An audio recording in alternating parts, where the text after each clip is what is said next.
90s అప్పుడు ఎంత బాగుండేదంటే 2G generation, signal లేదు, 5G అట్లా 3G 4G 5G అట్లా సిగ్నల్స్ లేవు, ఏం లేవు, only 2G, only phone calls మాత్రమే, అలాగే టెక్స్ట్ మాత్రమే.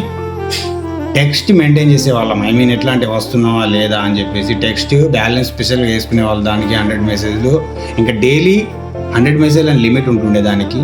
అలాగే మనకి ఇంటర్నెట్ అవసరం ఉండేది అంటే 16 రూపీస్ ఐడియాను లేకపోతే వొడాఫోను, ఎయిర్టెల్, ఇవి 16 రూపీస్కి రీఛార్జ్ వస్తుండే. అప్పుడు మీకు గుర్తుందో లేదో మర్చిపోయారు, 500 MB మాత్రమే వస్తుండే. 90స్కి అర్థమవుతుంది ఈ ట్రబుల్స్. మా ఫోన్లు వచ్చేసి అప్పుడు N73, N95, ఇప్పుడు పెద్ద ఫోన్లు అన్నమాట అవి.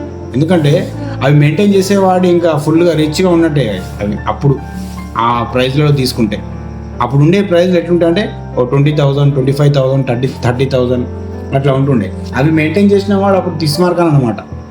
90స్కి మాత్రమే ఈ ప్రాబ్లమ్స్ అర్థమైతే ఎట్లా అంటే మేము చేసుకున్న రీఛార్జ్ 16 రూపీస్ పెట్టి చేసుకుంటే ఎక్కడ సాయంత్రం వేస్ట్ బ్యాలెన్స్ అయిపోద్దు అని చెప్పేసి అప్పుడే వాడేసేవాళ్ళు సాయంత్రంలో టోటల్గా.